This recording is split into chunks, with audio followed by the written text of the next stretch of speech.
हाथी हैं, जंगल से सीधे बस्तियों की तरफ आ रहे हैं। एक हाथी ने आदमी को कुचल दिया। चाहेगा तो मार डालेगा तो उसका तो आरोप लेते हैं वो लोग। तो पब्लिक मर गया तो उसका कितना भुगतान देते हैं वो लोग। जो जिम्मेदार हैं देखिए ध्यान नहीं दे रहे हैं, लोग खड़े। मेरे दामाद का 25 या मान लीजिए 10 लाख दे के कितना बड़ा प्रोत्साहन कर रहे हैं। सूरजपुर जिले के प्रतापपुर वन परिक्षेत्र का दरहोरा गांव है और वहां पर रात में देखिए एक हाथी ने आदमी को कुचल दिया। उसका अंतिम संस्कार यहां पर किया जा रहा है। और ये जो दरहोरा गांव है, यहाँ आए दिन हर 2 महीने 4 महीने में किसी न किसी की मौत हाथी के कुचलने से होती रही है। पिछले 2 सालों में अगर कहूँ तो कम से कम 5 से 7 लोगों की मौत यहाँ हाथियों के कुचलने से हो चुकी है। अलग अलग जो लोग हैं खेती के लिए जाते हैं और खेती के लिए कभी जाते हैं, कभी अपने काम में गए होते हैं, तो कभी अपने घर में ही रहते हैं, लेकिन हाथी आके उन्हें कुचल देता है और लोग अंतिम संस्कार के लिए यहाँ पर बहुत सारी संख्या में पहुंचे हैं। अंतिम संस्कार के लिए आए हैं दादा? जी हाँ, जी हाँ। हाथी लगातार दरहोरा गांव में आ रहा है। हाँ। कितने लोगों को मार दिया है अभी तक, कितना अंदाजा है?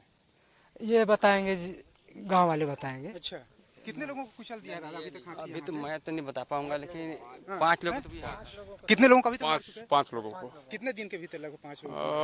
वही साल 1.5-2-3 साल, 1.5-2 साल, 1.5-2 साल। 1.5 साल में 5 लोगों को कुचल चुका है। तो समझ सकते हैं कि 5 लोगों की जान जा चुकी है। 5 लोगों की जो अर्थियां हैं यहाँ से निकल चुकी हैं और इसी तरीके से अग्नि में समाहित हो चुका है लोगों का जीवन। तो कुल मिलाकर ये कह सकते हैं कि लगातार यहाँ पर लोगों का जो हाथी जो है लगातार आतंकित कर रहे हैं लोगों को, और लगातार जो लोग हैं वो दहशत में हैं, शोक में हैं। जैसे ही कोई परिवार शोक से गांव का उबरा होता है, कहीं न कहीं फिर दूसरा हाथी आकर लोगों की अपनी जान ले लेता है। मतलब इस गाँव में हर शोक का ही माहौल रहता है, पूरे साल शोक का माहौल रहता है। आप सोचिए 2-3 महीने बाद किसी की हाथी कुचलने से किसी गांव में लोगों की जान जा रही हो तो शोक तो होना स्वाभाविक है और गुस्सा भी होना स्वाभाविक है। छोटा सा इनका लड़का है, क्या नाम है बेटा? जगेश्वर। जगेश्वर, कैसे हुआ घटना? रात में हुआ, सब लोग घर में थे तो पापा लोग बाहर निकले थे पेशाब करने के लिए, तो वही हाथी आया, हम लोग डर के मारे और लुक गए और उसको कुचल दिए। कितना देर में पता चला कि हाथी मार दिया है पापा को आपका? हैं? कितना देर में पता चला हाथी मार दिया है? 10 मिनट। अच्छा अच्छा, पूरा गांव सो रहा था कहने का मतलब, क्यों? किसी को पता नहीं था कि गांव में हाथी भी आ गया है, क्योंकि जंगल में हाथी रहता है। देखिए जो अंतिम संस्कार का जो रस्म हो रहा है वो जंगल के किनारे ही हो रहा है। ये जो जंगल है आप देखेंगे, इसी जंगल में हाथी विचरण करते रहते हैं। हमेशा हाथियों का झुंड यहाँ पर लगा रहता है और जो लोगों का कहना है कि वन विभाग के लोग इन्हें सूचना भी नहीं देते कि इस जंगल में हाथी है, कब हाथी गाँव में आ धमके। जंगल में पानी भी नहीं है अभी तो पानी नहीं है जंगल में। जंगल में पानी भी नहीं है, न चारा भी नहीं है। जंगल में पानी कहाँ मिलेगा? तो अच्छा, क्या लगता है कि इसी वजह से लोग हाथी जो है पानी पीने के लिए बस्ती पहुंच जा रहे हैं चारा के लिए? जी, चारा के लिए ही पहुंच रहे हैं। चारा अब जंगल में ये नहीं है, पानी नहीं है, उसीलिए। तो चारा नहीं है, पानी नहीं है, और यही वजह है कि जो हाथी हैं जंगल से सीधे बस्तियों की तरफ आ रहे हैं, खेतों में आ रहे हैं, लोगों को कुचलकर मार डाल रहे हैं। कुल मिलाकर हाथी और इंसानों के बीच संघर्ष की स्थिति बनी हुई है। दादा कुछ बताना चाहते हैं? एक घायल भी है, पड़ी है हॉस्पिटल में। हाँ, कब घायल हुई है? अब है ना, रात में। तो अच्छा, वो बेटी है, वो बड़ी बेटी है। इन्हीं की बड़ी बेटी? हाँ। तो समझिए आप कि बेटी गंभीर अवस्था में हॉस्पिटल में है और उनके पिता इस दुनिया में अब नहीं रहे। और अच्छा बताइए, जो मुआवजा देते हैं, मुआवजा क्या? मेरा कहने का तात्पर्य है कि वो फॉरेस्ट विभाग को ये कहना चाहिए कि वो सोच समझ के खेती बाड़ी उजाड़ रहे हैं किसानों का, पहला जान मार दे रहे हैं। देखा जाए तो है कि नहीं? रात को 12-1 बजे आदमी थोड़ा सा सुसु पेशाब उसाब करने के बहाने से निकलता है बाहर, तो दरवाजे पे निकलेगा। उस दरवाजे पे अगर खड़ा हो जाए बीच बस्ती में, है अगल बगल में होता तो अलग बात है। मेरा कहने का मतलब है थोड़ा सा ध्यान दें इनको। अगर शासन इसका प्रबंध करे और बांध के इसको रखे व्यवस्था के साथ, और इस कदर करेगा तो पब्लिक चाहेगा तो मार डालेगा तो उसका तो आरोप लेते हैं वो लोग। तो पब्लिक मर गया तो उसका कितना भुगतान देते हैं वो लोग। हाँ, तो इस बात को वहां तक पहुंचना चाहिए। जायज सवाल है और गुस्सा भी जायज है, क्योंकि लोगों की जान जा रही है। भाई है। ये कहना मैं चाह रहा हूँ, बड़े भाग में मनुष्य तन मिलता है, तो तो भाई इसको भी थोड़ा समझ के फॉरेस्ट विभाग का ये बोले कुछ कि विषय उसका ख्याल रखें। लोग ऐसी तस्वीर देखना नहीं चाहते, आप भी ऐसी तस्वीर देखना नहीं चाहते होंगे, लेकिन विस्तार न्यूज है क्योंकि हमें आपका दर्द दिखाना है, आपका दर्द जिम्मेदारों तक पहुंचाना है। इसलिए आज मैं शमशान घाट से रिपोर्टिंग कर रहा हूं और दिखाना चाहता हूं जिम्मेदारों को कि हाथियों का जो आतंक है सरगुजा संभाग में वो बढ़ता जा रहा है। पिछले 4 दिनों की बात करूं, 4 दिनों में ये चौथी मौत हुई है बलरामपुर और सूरजपुर जिले में। लेकिन इसके बाद भी जो जिम्मेदार हैं देखिए ध्यान नहीं दे रहे हैं। लोग खड़े हैं, लोग कहना चाहते हैं, अपनी बात रखना चाहते हैं, लोगों को गुस्सा है, कहना है कि अधिकारी जो है फॉरेस्ट के वो सुनते नहीं है और कारगर योजना नहीं बनाते, प्लान नहीं बनाते। वन विभाग की लापरवाही की वजह से गुस्सा है। हाथी हैं तो हाथियों का संरक्षण होना चाहिए, जंगलों को बचाना चाहिए। लेकिन वन विभाग के जो अधिकारी हैं जंगलों में चारा कागजों में बो रहे हैं, जंगल में तालाब डैम बना तो रहे हैं लेकिन वहां पानी नहीं है। और यही वजह है कि ऐसी तस्वीर गाँव में देखने को मिल रही है। हर 1.5-2 महीने में सरगुजा संभाग के गाँव में हाथियों के कुचलने के बाद इसी तरीके से लाश जलाए जा रहे हैं। ये लोगों की लाश है, किसी के अरमानों की है। बताइए, किसी का जो बेटा है वो हमेशा के लिए क्या उसके दिल में गुजरेगी? कोई पत्नी हमेशा के लिए विधवा हो जाती है, कोई भाई हमेशा के लिए अपनी बहन को छोड़ देता है। बताइए, जिनकी अभी अर्थी जल रही है, जिनकी ये लाश जल रही है, इनकी लड़की अभी अस्पताल में भर्ती हैं, उन्हें जिंदगी और मृत्यु से वो जूझ रही हैं। तो इस तरीके की जो तस्वीर है नहीं होना चाहिए, बिल्कुल भी नहीं होना चाहिए। और विस्तार न्यूज आपको लगातार, जिम्मेदारों को लगातार आगाह करता रहा है हर मुद्दे पर। और आज हम हाथियों के मुद्दे पर आगाह करने के लिए अंबिकापुर से लगभग 80 किलोमीटर दूर पहुंचे हुए हैं ताकि जो जिम्मेदार हैं वो तस्वीर देख सकें, क्योंकि मुआवजे से किसी परिवार की भरपाई तो नहीं हो सकती। जयकरण रजवाड़े जी बोल रहे हैं, डीएफओ साहब जो हाथी मार रहे हैं उसके क्या कारण है? उसके का लवा है कि ओकर परिवार मार दिया तो उसके बाल बच्चे के लिए पोसने के लिए कि बचाने के लिए का जवाब दे रहे हैं?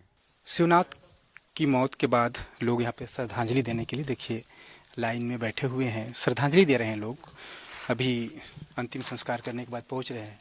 ये पूरी तस्वीर दिखा सकते हैं आप प्रशांत। ये तस्वीरें सोचने को हमें मजबूर करती हैं कि आखिर जो हाथियों का जो उत्पात है अब इतना जानलेवा हो गया है और हर गांव के जो लोग हैं उन्हें शोक में डाल रहा है। हर महीने लोग शोक में चले जा रहे हैं। कोई शोक से उबरता है कोई गांव तो दूसरे गांव में हाथियों का हमला शुरू हो जाता है। जी सर, जैसे कि गांव से हल्ला हुआ कि ऐसे ऐसे हाथी आया है, हाथी आके इनका मतलब कि कुछ दिया ऐसे करके बता रहे थे फ़ोन करके। और उसी दौरान फ़ोन करके बताए कि ऐसे ऐसे हुआ है। ये जो जंगल है, हम लोग बैठे हैं सामने, इधर जंगल है, यहाँ हाथी हमेशा रहते हैं? यहाँ हमेशा रहते हैं। जैसे कि मेन रूट है, यहाँ आते हैं और इधर से आपका सेंचुरी चले जाते हैं, रमकोला चले जाते हैं। ये बताइए, पिछले 1.5 साल में भी लोगों से बात हो रहा था, लोग कह रहे थे 5 लोगों को हाथी मार चुका है। जी सर, ये वास्तव में 5 लोगों का मृत्यु हुआ है यहाँ। अब लोग ये बताइए, जैसे किसी का अंतिम संस्कार होता है, पूरा क्रियाक्रम होता है, लोग थोड़ा सा उबरे रहते हैं दुख दर्द से, उसके बाद फिर कहीं ना कहीं हो जाता है। जी सर।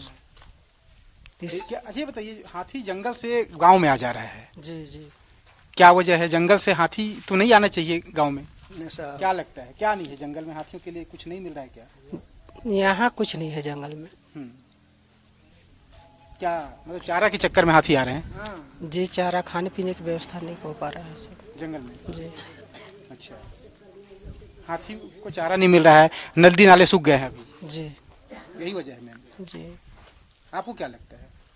मेरे को लगता है यहाँ जो है ना, यहाँ का पूरा जंगल उजड़ जा रहा है और पेट के चलते, इधर खाने पीने के चलते इधर उधर हो रहे हैं। हाथी भटक रहे हैं। कुछ नहीं बोल रहे थे, हम लोग सो रहे थे तो दीदी को रो रही थी बाहर ना, तो निकालने गए, घर बुलाने के लिए बाहर गए पापा, तो फिर और हम लोग दूसरे तरफ चल गए थे ना, तो जीजा को गरिया रही थी तो इसीलिए रो रही थी।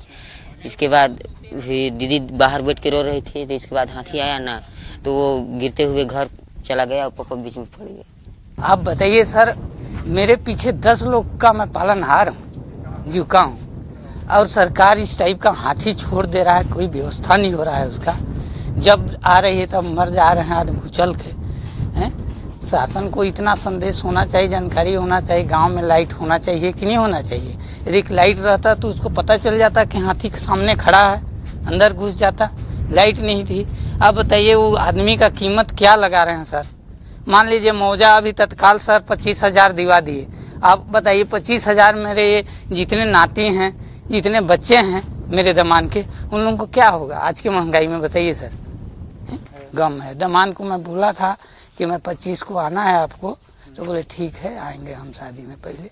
और बताइए ये सदमा लग गया मेरे को, कितना अच्छा लग रहा है, कितना खराब लग रहा है। बताता है मेरे दमान का 25 या मान लीजिए 10 लाख दे के कितना बड़ा प्रोत्साहन कर रहे हैं। अब बताइए उस बच्चे को कल क्या करेगा वो, उसका स्थिति आप देखिए क्या करेगा सर कल वो। प्रशासन मेरे दमान को मान लीजिए 5 लाख दे देती है मुआवजा, तो 5 लाख में चला जाएगा का। ये जीवन का करोड़ों अरबों रुपया का संपत्ति है। ये कई लोग मेरे साथ जीवन ज्ञापन करने का एक संकल्प है। बताइए उतने बच्चे हैं, चाहे 6 गाय हैं, खेती बाड़ी है, सारी व्यवस्था मेरी जिम्मेदारी है, मेरे दमान की जिम्मेदारी थी। अब बताइए उसका कीमत क्या लगा रही सरकार, बताइए आपको। सरकार को तो मैं ये कहना चाह रहा हूँ कि हाथी का अच्छा व्यवस्था हो सर। गांव में जिस टाइप का अंधेरा हो रहा है उसका भी कुछ प्रबंधन होना चाहिए। लाइट की व्यवस्था पहले होना चाहिए कि गांव में कभी, अब ये हाँ एक जंगल की एक भांवर गांव है, अब यहाँ सबसे पहले लाइट का व्यवस्था हो जाए कि किसी जानवर घुस जाए तो उसको घर से जैसे निकले फोक्स लगा कि लाइट मिल गया, जानवर खड़ी है, सचेत हो जाए। अब फॉरेस्ट वाले भी है, सब अपने अपने हैं ड्यूटी बजा रहे हैं। टाइम मिला आए, संतुष्ट कर लिए, पंचनामा करा दिए कि आपको ऐसे देंगे ऐसे देंगे, फिर कल के लिए कुछ नहीं है। अब बताइए उसके भविष्य में क्या होगा सर, बताइए। ना तो वो शिक्षा बढ़िया प्राप्त कर सकता है, ना तो अपने उत्तराधिकार अपने पिताजी का जगह में कोई खेती बाड़ी कर सकता है। उसका उम्र देख लीजिए सर, हल बाड़ी तो जोत नहीं सकता है वो बार बार हम ही लोगों को टार्चर करेगा कि नहीं करेगा। ना मेरे यहाँ ये हो रहा है, ना मेरे यहाँ ये हो रहा है, मेरे बहन का तबीयत, मेरी मम्मी का तबीयत, बताइए हम लोग कैसे करेंगे सर। तस्वीर देखिए, लोगों का कहना है कि ये जो गली है इसी से हाथी जंगल की तरफ से आता है और उसके बाद ये पूरा बस्ती है। देखिए चारों तरफ रिहायशी क्षेत्र है, लोगों के घर हैं और हाथी अचानक इस इलाके पे पहुंच जाता है, जबकि जंगल से ये जो क्षेत्र है लगभग 3 किलोमीटर दूर है और ये है शिवनाथ का घर। पूरा घटनाक्रम आपको समझाना चाहूँगा। ये देखिए हाथी की जो हाइट होती है काफ़ी ऊंची होती है और आप खपड़ेल देखेंगे ये सब बिगड़ चुका है। हाथी इसी से प्रवेश करना शुरू किया, अंदर आना शुरू किया, ज़्यादा किनारे हो जाएंगे और उसके बाद हाथी आगे आ जाता है। और जब हाथी ने देखिए इसको भी तोड़ने का कोशिश किया, ये देखिए यहाँ पर पूरा ढीला हो चुका है, ये देखिए, तो यहाँ पर हमला करने की कोशिश की लेकिन वो नहीं किया। उसके बाद हाथी आगे आके यहाँ पर बढ़ गया था और ये दरवाज़ा है, ये दरवाज़ा तब बंद था और हाथी यहाँ पर खड़ा था। अचानक शिवनाथ रात 12 बजे घर से निकलते हैं, दरवाज़ा जैसे खोलते हैं तो इसी दरवाजे के बाहर हाथी, जहाँ पे भी मैं खड़ा हूँ, यहाँ पर हाथी खड़ा था और अचानक हाथी से आमना सामना हो जाता है। हाथी उनको हमला करता है और सीधे इधर ले जाता है, देखिए, और यहाँ पर अपने पैरों से कुचल देता है। हाथी लगातार कुचलता है और उनकी मौत हो जाती है। देखिए खून के जो निशान हैं अभी भी यहाँ पर दिखाई दे रहे हैं, देखिए खून के निशान हैं। ये जो घास है ये कलर इसका बदल चुका है, आप देखना चाहेंगे अगर कैमरे में समझ आए तो। ये देखिए पूरा खून यहाँ पर पड़ा हुआ है, देखिए जो बांस के हैं लकड़ियाँ इनमें भी खून लगी हुई हैं, ये देखिए खून है सब कुछ। तो यहाँ पर पूरा हाथी से संघर्ष होता है, हाथी कुछ ही देर में उनको मार डालता है। यहाँ पर कुछ टमाटर के पौधे भी लगे हुए हैं, देखिए यहाँ भी खून लगे हुए हैं। ये देखिए ये खून के जो निशान हैं गवाही इस बात का है कि हाथी से शिवनाथ का संघर्ष हुआ। शिवनाथ ने बचने की कोशिश की लेकिन वो कहीं भाग नहीं पाया और हाथी ने उसे कुचलकर मार डाला। तो ये तस्वीर है ग्राउंड जीरो की जो मैं आपको दिखा रहा हूँ। एक बार फिर से दिखा दीजिए, शिवनाथ का घर है, लोग शोक में डूबे हुए हैं, सभी लोग आए हैं, दूर से रिश्तेदार आए हैं, परिवार के लोग आए हैं, पड़ोस के लोग आए हैं, सभी लोग यहाँ पर खड़े हैं। किस तरीके से जो शिवनाथ हैं वो मछली का काम करते थे, मछली बेचने का काम करते थे और यहाँ पर जो पूरे लोग हैं, परिवार के लोग यहाँ पर पहुँचे हुए हैं। लोगों में दर्द है, दुख इस बात का है कि शिवनाथ की आकस्मिक हाथी के हमले से मौत हो गई और प्रशासन मुआवजा की बात कर रहा है। लोगों का कहना है कि मुआवजा पर्याप्त नहीं है। आपको अंदर की भी मैं तस्वीर दिखाऊंगा, देखिए शिवनाथ का घर है और देखिए यहाँ पे लोग गमगीन पड़े हुए हैं। गांव की जो महिलाएं हैं वो पहुंची हुई हैं, सभी लोग यहाँ पर बैठे हुए हैं और सब निःशब्द हैं, सब शोकाकुल हैं। और ये तस्वीर देखकर आप सहज अंदाज़ा लगा सकते हैं कि सरगुजा जो इलाका है, ऐसी तस्वीरें यहाँ हर महीने 2 महीने में देखने को मिलती हैं जब किसी की मौत हाथी के कुचलने से हो जाती है। लोग इसी तरीके से शोक मनाते हैं, शोक में रहते हैं। रात में निकले कहीं चल बेटी घर में होले तो निकले ना फिर उतले वो आई ना तो लड़की है बैठे रहे ओके कुचत मारत तो वो खड़ा रहे ना तो के अलगा के इसे ले गई बारी में और लड़की की नहीं देखी पैर थोड़ा सा पड़ी तो रोते दौड़ के आई इस घर तरफ। हमें छोटा सा बच्चा पैर हो निकल के तो नहीं देखे जब वो जब चल गई तो देखे। कोई शब्द नहीं है, जिम्मेदारों को सोचना पड़ेगा कि जंगल को बचाना चाहिए। जंगलों में आग लगी है, जंगलों में धुआं उठ रहा है, जंगलों में पीने के लिए पानी नहीं है, जंगलों में चारा नहीं है, हाथी कहाँ जाएगा? बस्ती की ओर आ रहे हैं जिम्मेदार, ध्यान दें जंगलों की जिनके ऊपर सुरक्षा की जिम्मेदारी है, जो अक्सर एसी के अंदर बैठे रहते हैं ना, उन्हें भी ऐसी तस्वीर देखनी चाहिए और ऐसे मौक़ों पर आकर दर्द को जरूर एहसास करना चाहिए। अगर दर्द को एहसास करेंगे तो हो सकता है उनका दिल, उनका ज़मीर कुछ जरूर पिघलेगा और सही डिसीजन लेंगे। आदमी मर गई तो कोई कुछ नहीं, ये हाथे मती तो बांध बांध के हुरे के लेते पैसा भरवाते तुरंत दाना सनासन कि अब भाई कागज है कि आदमी का मरेले कुछ नहीं होते और मन का मरेले सब होते, पुलिस मन बांध लेते हैं। आज चल गई तो आज बाल बच्चा 2 गो है 3 गो है ते मन काला खाई पी एगो लड़का है ओकर सहायता कागज है सरकार दे बहन भाई मन का कर बहु मने अपन अपन ला देखब कि अब बोले भाई काला देखब नहीं है। देखिए हमारा जो ये एरिया है प्रतापपुर का, यहाँ पर एक तो पास में एलिफेंट रिजर्व है और गुरु घासीदास हमारे सूरजपुर से लगा हुआ है, तो एक उनका एक नेचुरल वो एक ट्रैक रहता है जिसमें हाथी कभी बलरामपुर से होते हुए कभी सरगुजा से होते हुए तमोर पिंगला तक जाते हैं फिर रिटर्न करते हैं। और दूसरा ये जो क्षेत्र है यहाँ पे जो जंगल है बहुत ही फ्रेगमेंटेड टाइप